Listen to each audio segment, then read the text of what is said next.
Welcome to Buried Whisper. Before we begin, I have just one question for you. Where are you watching from right now? Is it late at night, alone in your room, or maybe in the dark with only your screen glowing?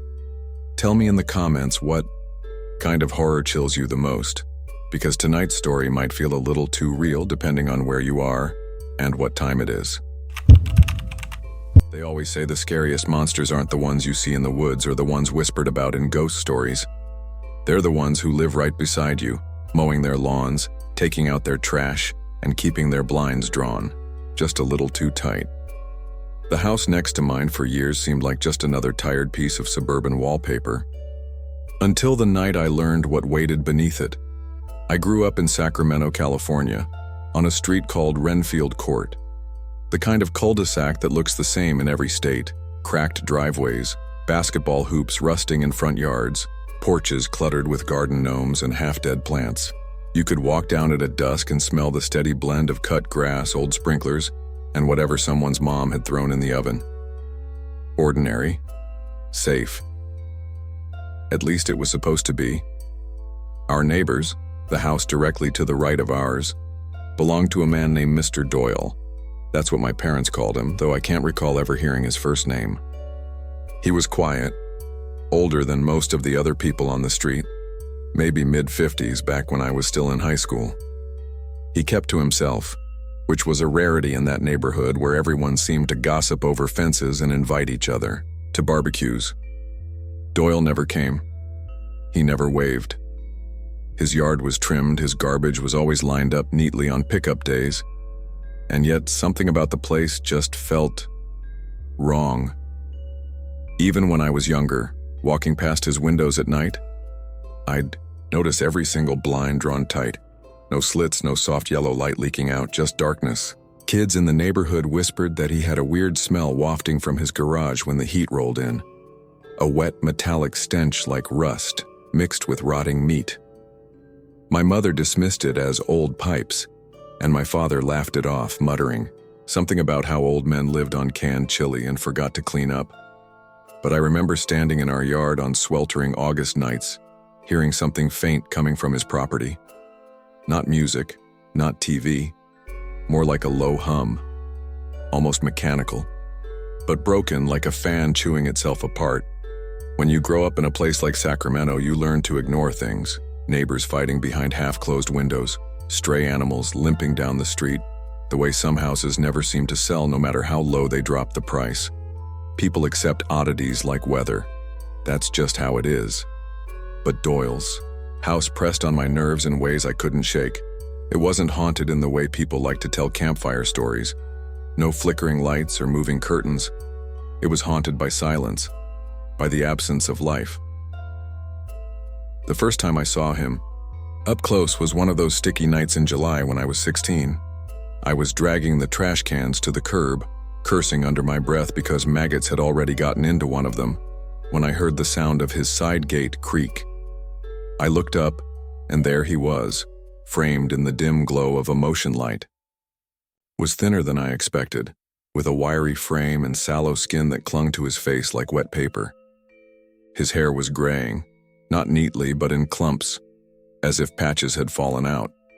He wore an old white tank top and dark slacks, and his feet were bare, the soles blackened with dirt. He didn't say a word, just stood there, holding something small and wrapped in what looked like butcher's paper.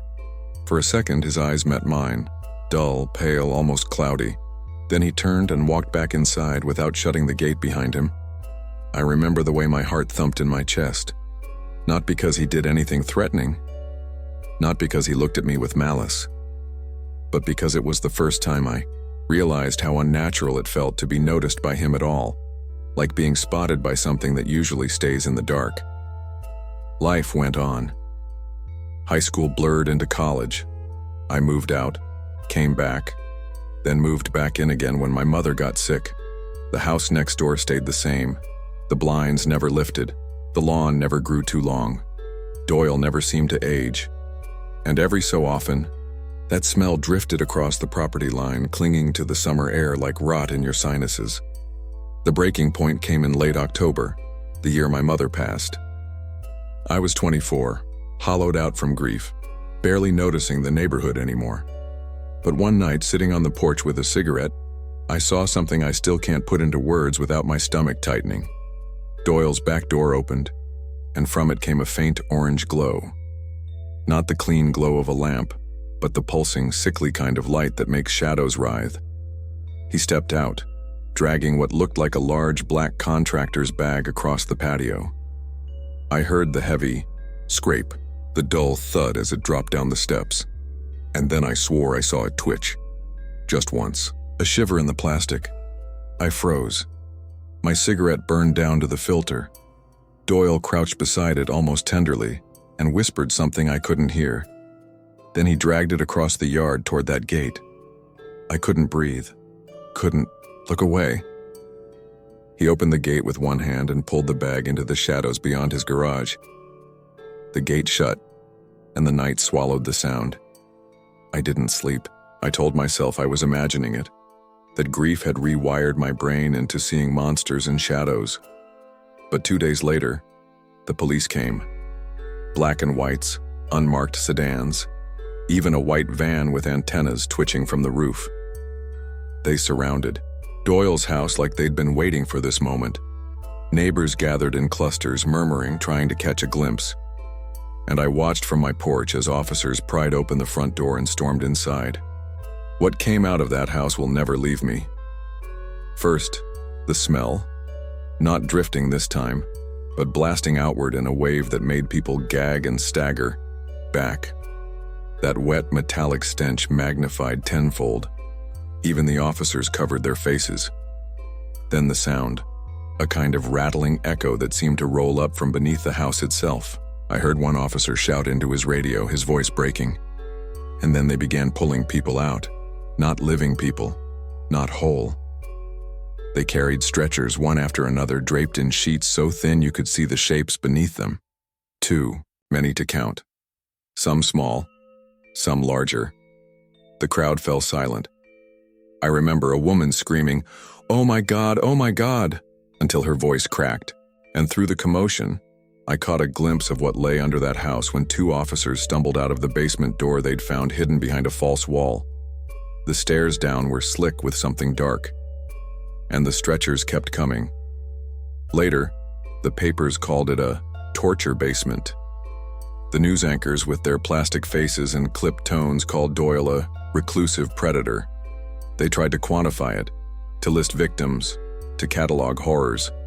But numbers can't describe the truth of that place. They can't explain. The notebooks the police carried out in evidence bags, the pages warped with stains, filled with cramped handwriting and diagrams that didn't look like any language I know. They can't explain the way every officer's face seemed older, hollower when they emerged. And they can't explain why. In the weeks after, I still heard that humming sound in the dead of night, coming not from Doyle's house, which was locked, gutted, quarantined, but from beneath my own floorboards. I've since moved. New city, new street, new neighbors who wave and smile. But some nights, when the air is still and the blinds are drawn, I swear I can smell that same wet, metallic rot. And I know in my bones that whatever lived in Doyle's basement wasn't contained by police tape. Some doors once opened, never close again. They said she looked the same in every season. In the spring, when the lawns turned green and the lilacs came alive, she was there on her porch, a pale shape with dark hair and eyes too sharp for her age. In the summer heat, when children rode bikes up and down the street until the streetlights flickered on, she was there watering the same flowers, wearing the same dresses that never seemed to fade. In the fall, when the neighborhood smelled of burning leaves and wood smoke, she waved to passersby with the same smile she'd worn for decades. And in the winter, when the world was muffled under snow and the air was too cold to breathe, her house looked just as warm and unchanged, and she looked exactly as she always had. 30 years, and the woman on the corner hadn't aged a single day. People noticed, people whispered, but no one really wanted to know why, until someone finally found out. I grew up on Hawthorne Lane in a small city just outside of Cleveland, Ohio. Ours was the kind of neighborhood where people remembered the sound of your dad's truck engine, where porch lights stayed on late, and where the sound of cicadas in August could drown out even the far-off hum of the interstate. The houses were built in the 50s, small and square with shutters and hedges trimmed neatly to look like they belonged in a catalog.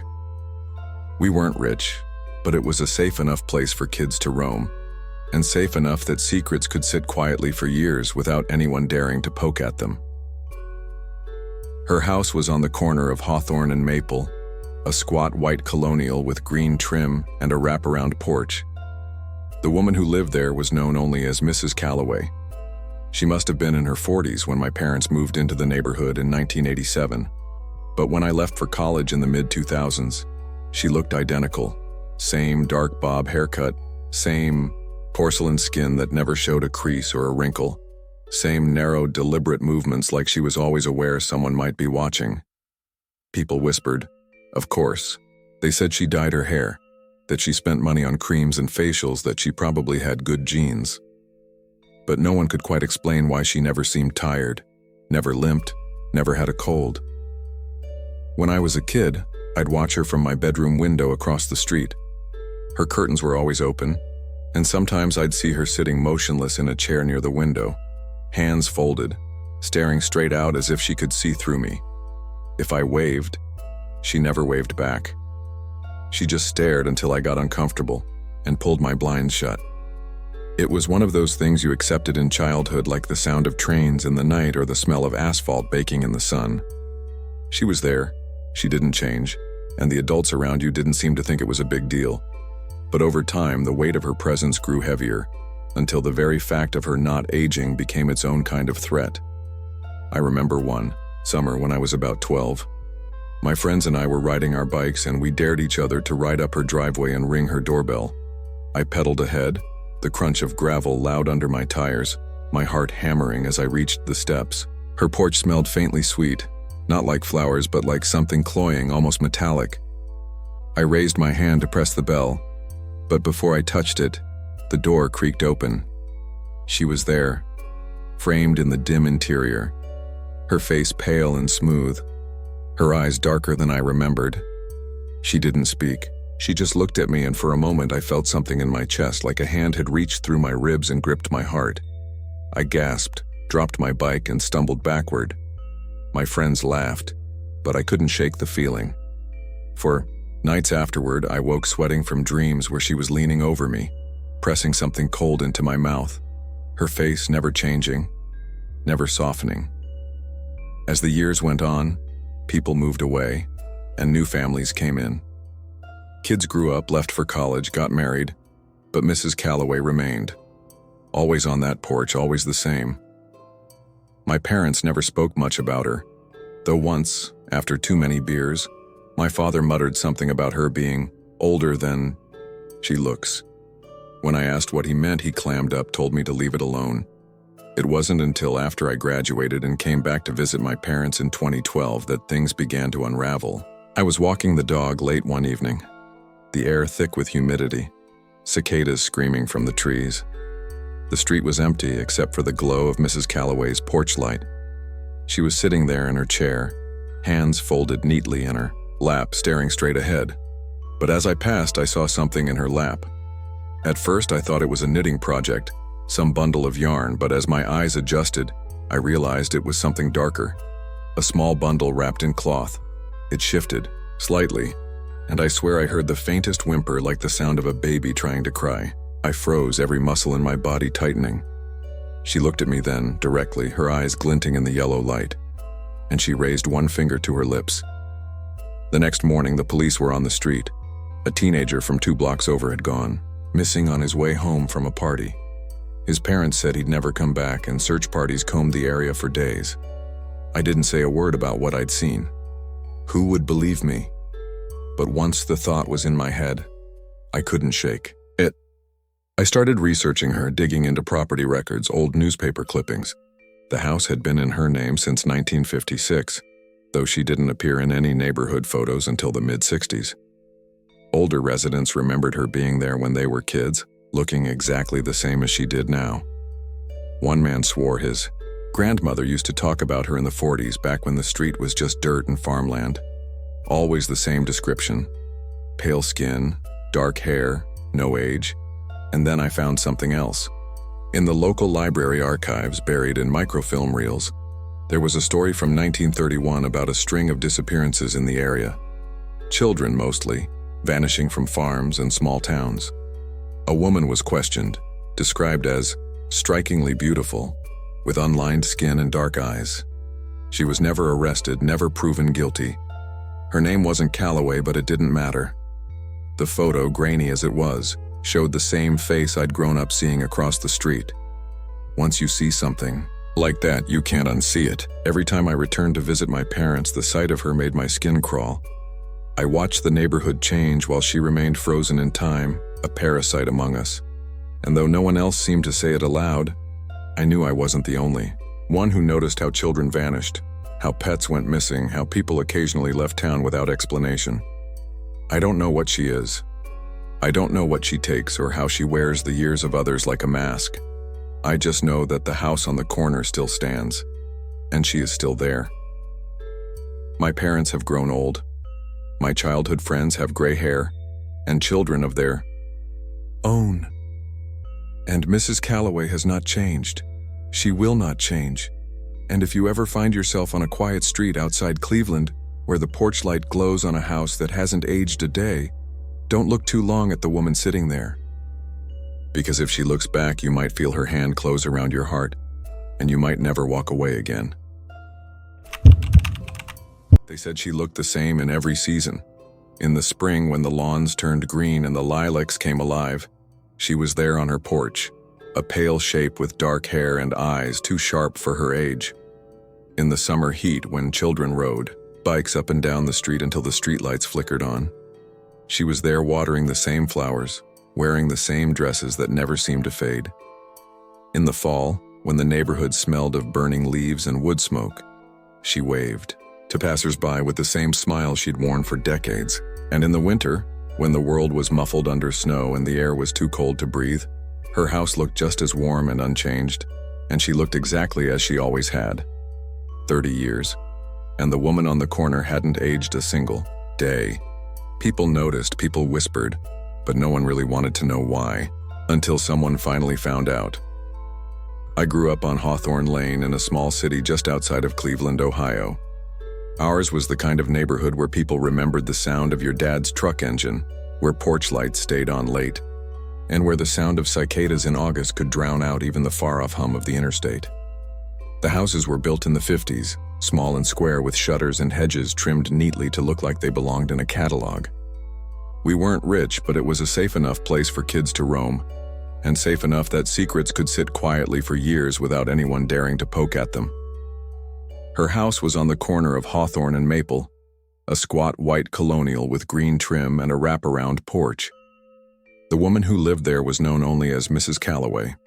She must have been in her 40s when my parents moved into the neighborhood in 1987, but when I left for college in the mid-2000s, she looked identical. Same dark bob haircut, same porcelain skin that never showed a crease or a wrinkle, same narrow, deliberate movements like she was always aware someone might be watching. People whispered, of course. They said she dyed her hair, that she spent money on creams and facials, that she probably had good genes. But no one could quite explain why she never seemed tired, never limped, never had a cold. When I was a kid, I'd watch her from my bedroom window across the street. Her curtains were always open, and sometimes I'd see her sitting motionless in a chair near the window, hands folded, staring straight out as if she could see through me. If I waved, she never waved back. She just stared until I got uncomfortable and pulled my blinds shut. It was one of those things you accepted in childhood, like the sound of trains in the night or the smell of asphalt baking in the sun. She was there, she didn't change, and the adults around you didn't seem to think it was a big deal. But over time, the weight of her presence grew heavier, until the very fact of her not aging became its own kind of threat. I remember one summer when I was about 12. My friends and I were riding our bikes, and we dared each other to ride up her driveway and ring her doorbell. I pedaled ahead, the crunch of gravel loud under my tires, my heart hammering as I reached the steps. Her porch smelled faintly sweet, Not like flowers, but like something cloying, almost metallic. I raised my hand to press the bell, but before I touched it, the door creaked open. She was there, framed in the dim interior, her face pale and smooth, her eyes darker than I remembered. She didn't speak, she just looked at me, and for a moment I felt something in my chest, like a hand had reached through my ribs and gripped my heart. I gasped, dropped my bike, and stumbled backward. My friends laughed, but I couldn't shake the feeling. For nights afterward, I woke sweating from dreams where she was leaning over me, pressing something cold into my mouth, her face never changing, never softening. As the years went on, people moved away, and new families came in. Kids grew up, left for college, got married, but Mrs. Calloway remained, always on that porch, always the same. My parents never spoke much about her, though once, after too many beers, my father muttered something about her being older than she looks. When I asked what he meant, he clammed up, told me to leave it alone. It wasn't until after I graduated and came back to visit my parents in 2012 that things began to unravel. I was walking the dog late one evening, the air thick with humidity, cicadas screaming from the trees. The street was empty, except for the glow of Mrs. Calloway's porch light. She was sitting there in her chair, hands folded neatly in her lap, staring straight ahead. But as I passed, I saw something in her lap. At first, I thought it was a knitting project, some bundle of yarn, but as my eyes adjusted, I realized it was something darker, a small bundle wrapped in cloth. It shifted, slightly, and I swear I heard the faintest whimper, like the sound of a baby trying to cry. I froze, every muscle in my body tightening. She looked at me then, directly, her eyes glinting in the yellow light, and she raised one finger to her lips. The next morning, the police were on the street. A teenager from 2 blocks over had gone, missing on his way home from a party. His parents said he'd never come back, and search parties combed the area for days. I didn't say a word about what I'd seen. Who would believe me? But once the thought was in my head, I couldn't shake it. I started researching her, digging into property records, old newspaper clippings. The house had been in her name since 1956, though she didn't appear in any neighborhood photos until the mid-60s. Older residents remembered her being there when they were kids, looking exactly the same as she did now. One man swore his eye. Grandmother used to talk about her in the 40s, back when the street was just dirt and farmland. Always the same description: pale skin, dark hair, no age. And then I found something else. In the local library archives, buried in microfilm reels, there was a story from 1931 about a string of disappearances in the area. Children mostly, vanishing from farms and small towns. A woman was questioned, described as strikingly beautiful, with unlined skin and dark eyes. She was never arrested, never proven guilty. Her name wasn't Calloway, but it didn't matter. The photo, grainy as it was, showed the same face I'd grown up seeing across the street. Once you see something like that, you can't unsee it. Every time I returned to visit my parents, the sight of her made my skin crawl. I watched the neighborhood change while she remained frozen in time, a parasite among us. And though no one else seemed to say it aloud, I knew I wasn't the only one who noticed how children vanished, how pets went missing, how people occasionally left town without explanation. I don't know what she is. I don't know what she takes or how she wears the years of others like a mask. I just know that the house on the corner still stands, and she is still there. My parents have grown old. My childhood friends have gray hair and children of their own. And Mrs. Calloway has not changed. She will not change. And if you ever find yourself on a quiet street outside Cleveland, where the porch light glows on a house that hasn't aged a day, don't look too long at the woman sitting there. Because if she looks back, you might feel her hand close around your heart, and you might never walk away again. They say you can get used to almost anything if you live with it long enough. A train running past your bedroom window, a church bell tolling every hour, the sound of traffic, even a strange smell creeping into the air at night. At first, you notice it and wrinkle your nose. Then you start telling yourself it's nothing. After a while, you almost forget it's there, until the night it finally makes itself impossible to ignore. I used to live on a quiet little street in Sacramento, California, about 20 minutes outside downtown. It wasn't the kind of place you'd expect to end up in a horror story. Ranch-style houses, cracked driveways, the occasional squeal of kids' bikes against asphalt. It wasn't rich, but it wasn't run down either. Middle ground, ordinary. That's why the house on the corner stood out. Not because of how it looked. At first glance, it was no different from the others. Beige siding, a tired patch of lawn, blinds always drawn. But when the sun went down, the air around it shifted. You couldn't see anything wrong, but you could smell it. A sharp, biting odor like bleach mixed with ammonia, drifting out through invisible cracks in the night. Some evenings it was faint, just enough to make you wrinkle your nose. Other nights, it was so strong you'd swear it burned the back of your throat. Neighbors made their jokes. Guy's got a meth lab in there. Maybe he's in the cleaning supply business. Others brushed it off. Sacramento had plenty of strange characters after all. The man who owned that house, Mr. Klein, was no exception. Thin, pale, quiet. He always wore rubber gloves when bringing in his trash cans, as if he was afraid to touch the world barehanded. Sometimes you'd see him late at night, rolling a large black bin to the curb, the kind that looked too heavy for his wiry frame. He never waved. I should have known something was wrong the first time I passed the place during a late-night walk.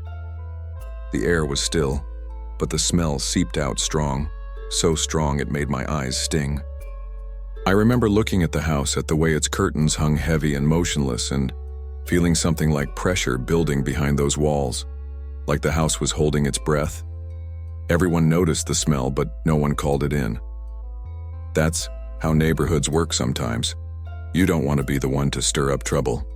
You tell yourself if it was really dangerous, someone else would have said something by now. And so weeks passed, then months. The smell came and went, and people got used to it, the way you get used to living next to train tracks. Then came the night of the fire. It was late July, one of those heavy Sacramento nights where the heat lingers long after the sun has gone. I woke to the sound of sirens, faint at first, then closer. My window glowed with blue and red light, pulsing like a heartbeat. By the time I stepped outside, half the street was standing in their driveways, staring at the Klein house. Smoke bled out through the eaves, thick and chemical. Not the gray of burning wood, but a greasy black that clung low to the ground. Firemen were already there, masks strapped tight, moving fast. But what struck me most was the sound. Houses on fire usually roar, crackling timber, shattering glass. This was different. It hissed. A wet, serpentine hiss, like something under pressure trying desperately to escape. The firemen broke down the front door, and what poured out wasn't flame but vapor. A white, caustic fog that rolled across the lawn like dry ice, carrying that same sharp, stinging odor we'd all smelled. For months, the crowd coughed and backed away. Someone muttered, "Told you it was a meth lab." But when they pulled Mr. Klein out, limp and gray-faced, the fire chief didn't look at us with confirmation. He looked unsettled. The kind of look a man gets when what he finds inside doesn't match anything he was prepared for. We weren't supposed to see inside, but the door was wide, and through the shifting fog we caught glimpses. Not beakers or burners like you'd expect, but shelves lined with containers. Jugs, bottles, drums stacked 3 high. Some were labeled with words I didn't recognize. Others had no labels at all. And then there were the tables. Long wooden ones, pitted and stained, each holding what looked like mannequins. Only they weren't mannequins. They were too uneven, too imperfect. Things that looked like human forms, but melted, distorted, as if sculpted in haste from wax. The firemen shouted for us to stay back, their voices muffled by masks. Someone asked what Klein had been doing in there. The only answer we got was silence, followed by more men rushing in with hazmat suits.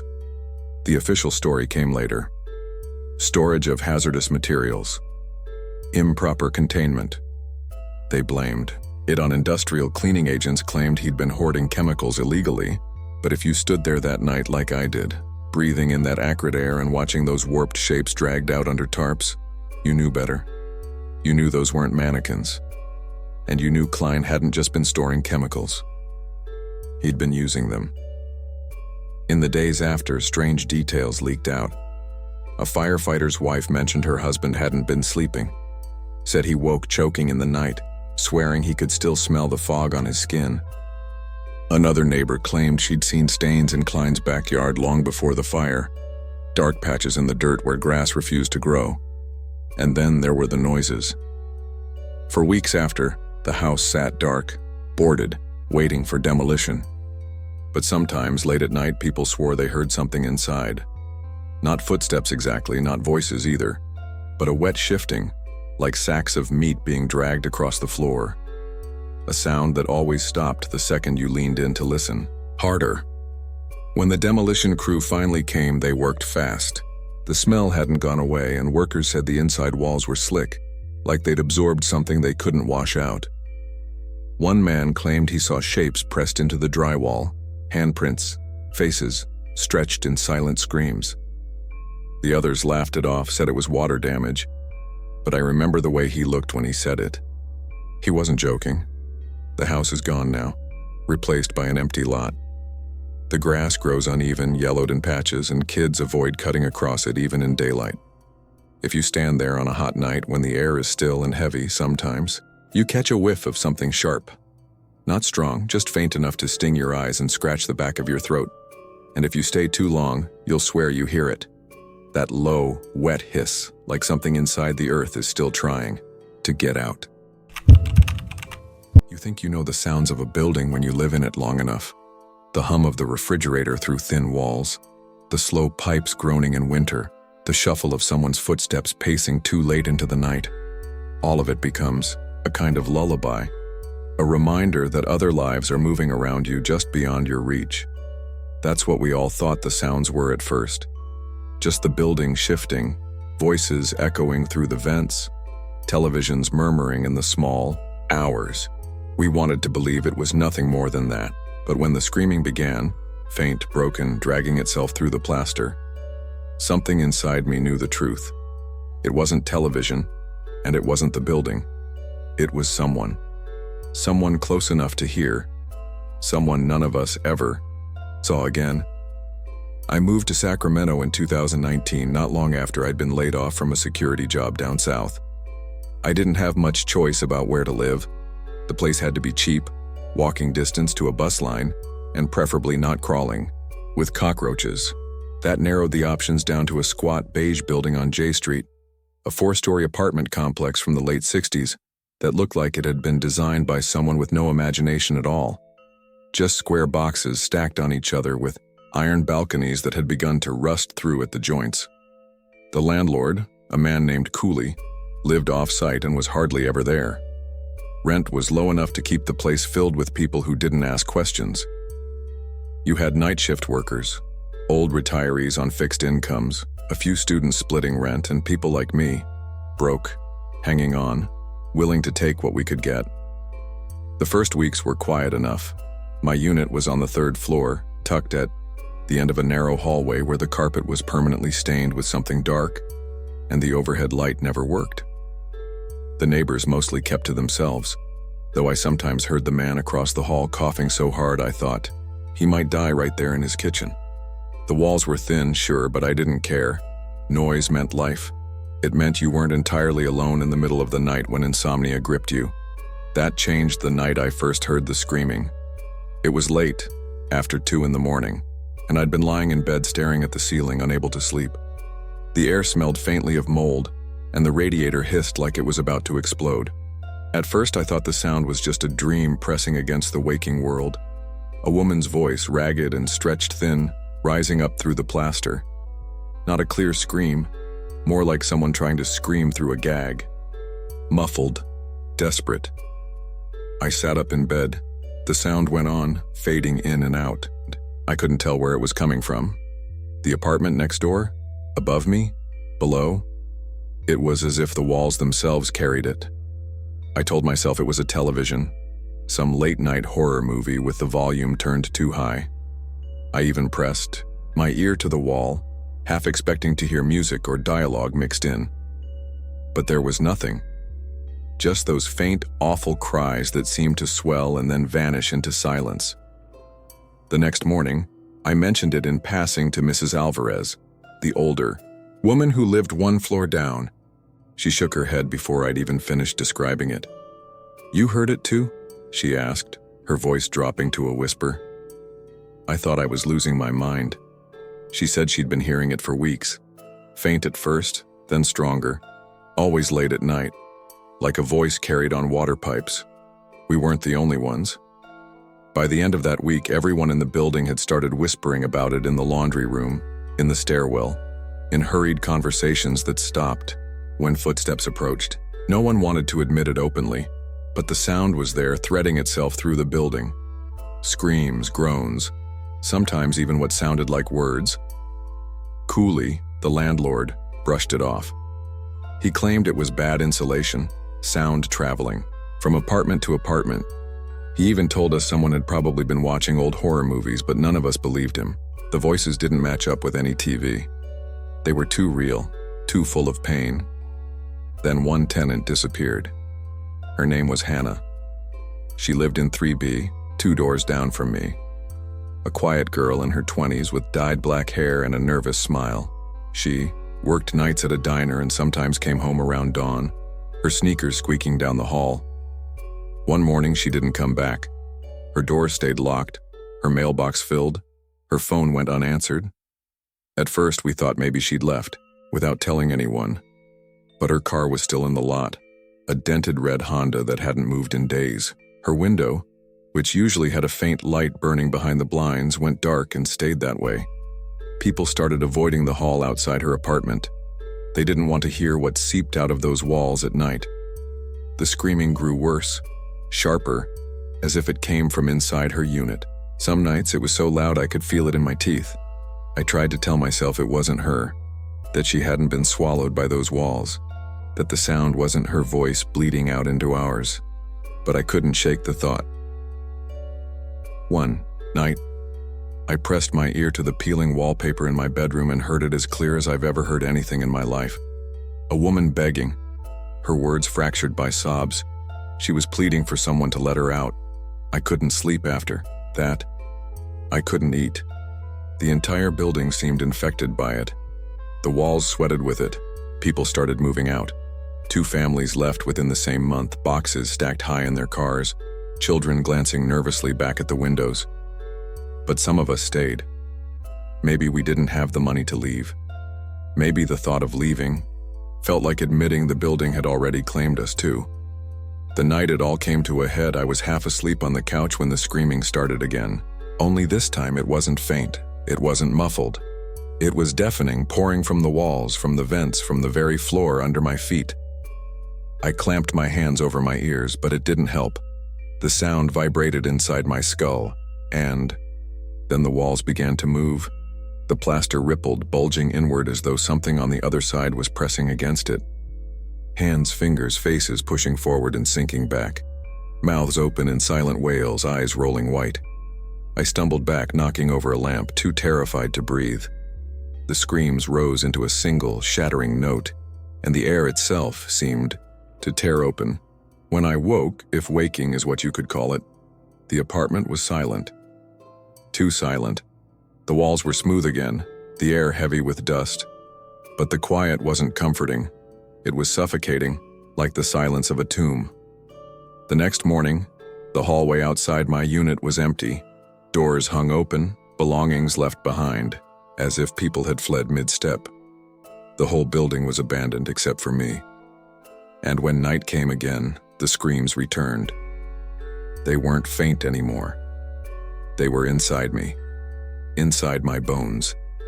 And every time I hear them now, I swear I recognize Hannah's voice crying out through the endless dark, calling for someone who will never come.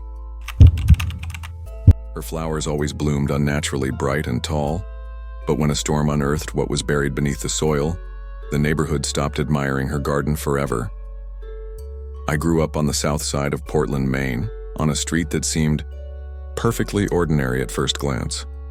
Rows of modest clapboard houses, narrow porches where old men smoked, bicycles left on the grass. and the constant smell of salt drifting in from the harbor. It was the kind of neighborhood where you knew the sound of every car engine, where you waved at the mailman, where the biggest excitement was the ice cream truck bell chiming down the street. But every street has its dark corner, and ours was Mrs. Penwell's house. The old lady had lived there longer than anyone remembered. By the time I was a kid in the late 90s, she must have been pushing 80, maybe more, though no one could ever agree on her exact age. She had a crooked back, a shawl always wrapped around her shoulders no matter the season, and a way of staring at you with cloudy eyes that made you feel pinned in place. But it wasn't her face or her stooped frame that drew the neighborhood's attention. It was her garden. From March until the frost, her yard was an explosion of color. Tulips as tall as your knee, roses with petals so red they looked painted, sunflowers that grew above the fence and seemed to follow you when you walked past. No other garden on the block could compare. My mother used to joke that Mrs. Penwell must have struck a deal with the devil himself, because nothing that beautiful came without a price. People laughed, but only half-heartedly, because everyone knew something about the garden felt wrong. When you passed by, the smell was too strong. Sweet, yes, but heavy in a way that clung to your throat. Bees swarmed it constantly, yet no one ever saw them sting her. Cats slunk into the yard and never came back out. And at night, if you looked out your window, you could see her out there, bent over with a lantern, digging. Always digging, even when there was nothing left to plant. It was in late September of 1999 when the storm hit. Portland isn't a place you usually think of when it comes to violent weather, but that night the rain came down so hard it felt like the sky was cracking open. Lightning lit up the whole block in strobe flashes, and thunder rattled the windows until the glass hummed. I remember lying in bed, unable to sleep, the shadows of the tree outside my window twitching across the walls like skeletal hands. Around 2 in the morning, the power went out. The street plunged into blackness, and for a while, all you could hear was the rain hammering against the siding and the groan of wind through the gutters. By morning, the storm had passed, but the street was a mess. Branches littered the pavement, shingles had torn off roofs, and Mrs. Penwell's garden, her pride, her strange crown, was ruined. The soil had flooded and shifted, the roots ripped up, stalks bent and broken. But worse than that was what the storm had unearthed. It started with the kids. My friend Eric was the first to spot it. We were riding our bikes up the block when he skidded to a stop in front of her fence. He pointed, pale as milk. At first, I thought it was just another bit of storm debris, but when I got closer, my stomach dropped. A hand, small, gray, the fingers curled stiffly upward like they were still trying to claw through the earth, torn fingernails caked with dirt. The storm had washed away just enough soil to reveal it, poking out from beneath the roots of her roses. We didn't scream. We were too stunned. Eric just dropped his bike and ran home, leaving me standing there staring at the thing. It didn't look like a mannequin or a Halloween prop. It looked too real, the skin too puckered, the veins too faintly green. I remember this buzzing in my ears, like all the air had been sucked away. I left my bike and ran too. By afternoon, half the block had gathered at her fence. Parents pulled their kids back, whispering, while the braver ones leaned over to look for themselves. Someone called the police. The cruisers came, then an ambulance, though no one knew what they expected, to treat.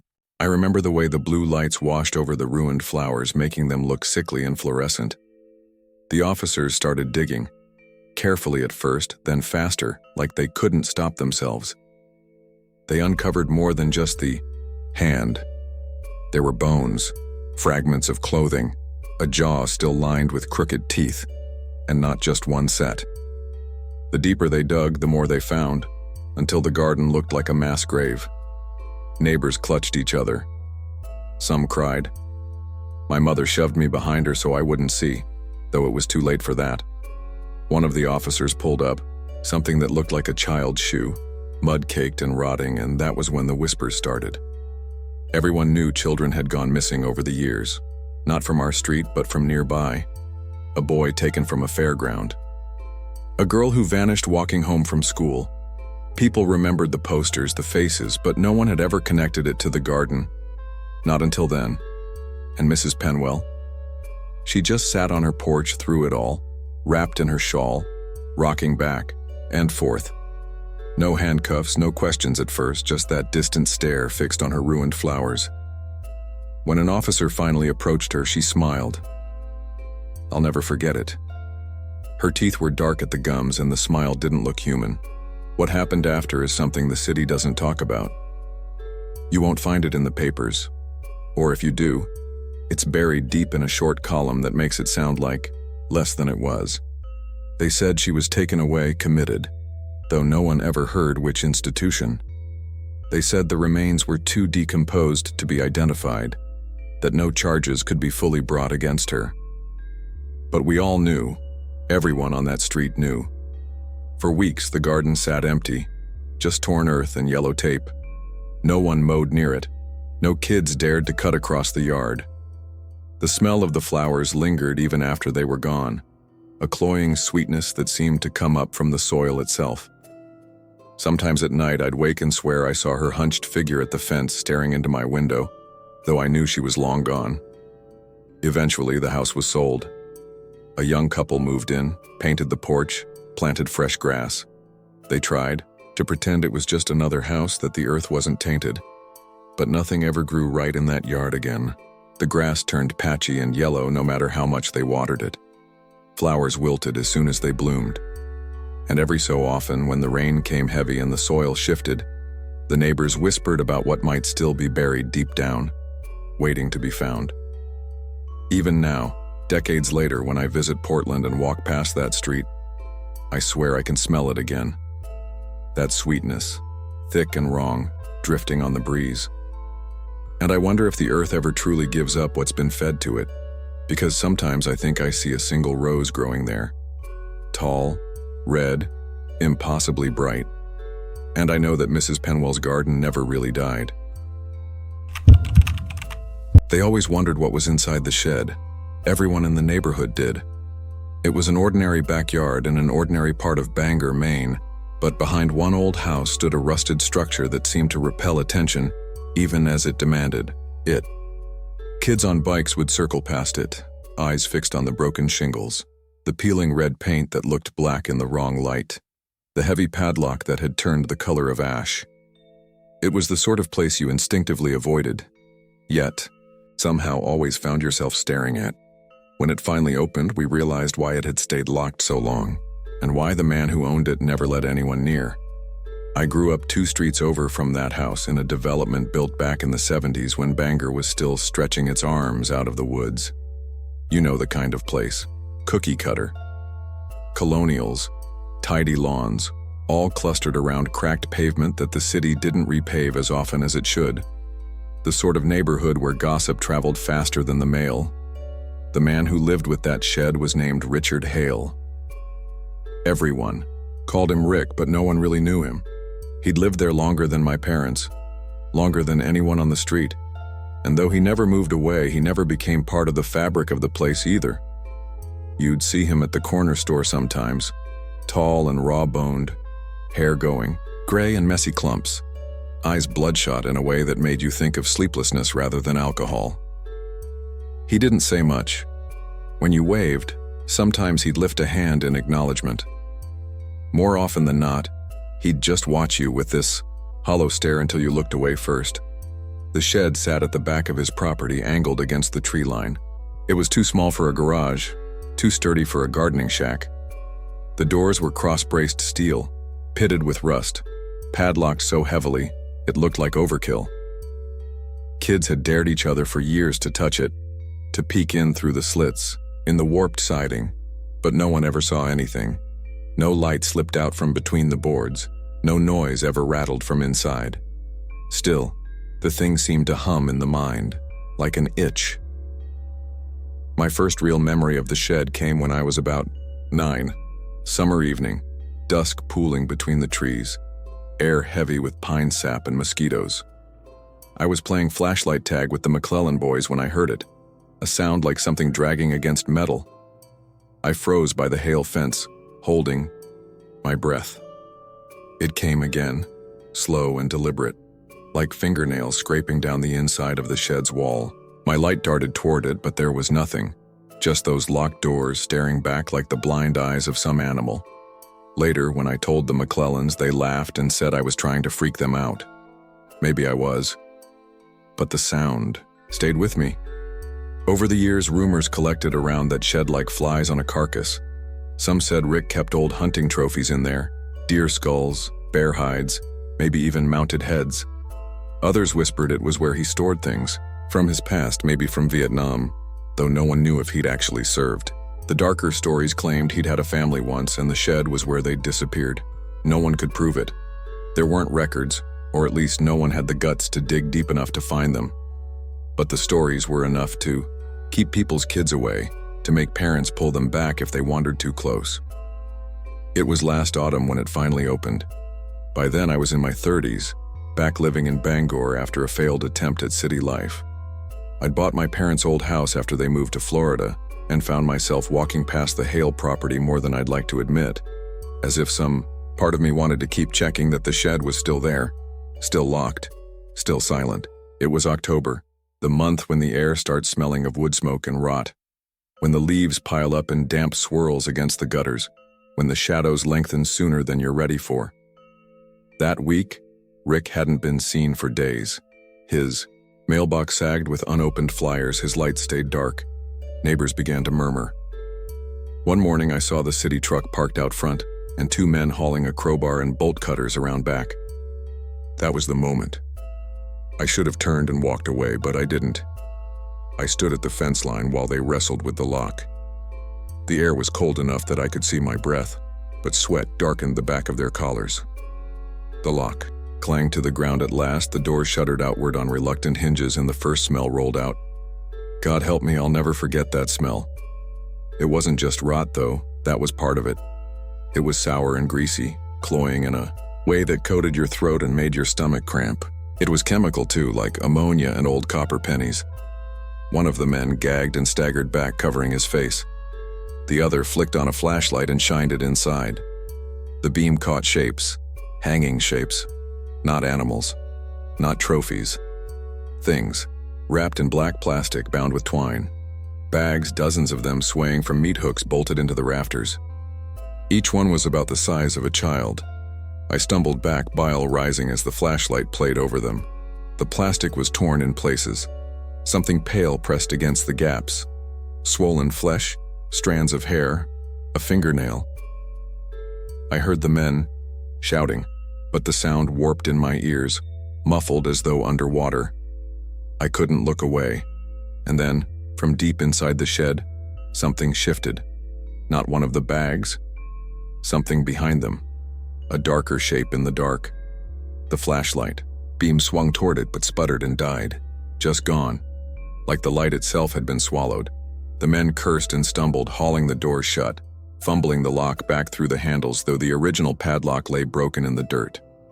They told me to get back, to leave it alone. I think I was shaking so hard I couldn't answer. The police came later and the rumors bloomed like mold. They said the shed held remains, human remains, going back years. Some claimed they were children, others swore they were vagrants or drifters, people no one would miss. The official reports never saw daylight. The shed was dismantled quietly. The property cordoned off and Rick Hale was never seen again. Some said he fled town. Others believed he'd been inside all along, part of whatever shifted in that darkness when the light went out. I tried to tell myself I imagined it, that what I saw wasn't what it seemed. But on cold nights when the wind scrapes against the siding of my own house, I hear the faint creak of those hooks, the swaying weight of those bags, and I wonder if some doors were never meant to be opened. And sometimes, just before I fall asleep, I smell it again, that thick, coppery sweetness, seeping up through the floorboards as though the shed never left, only moved closer.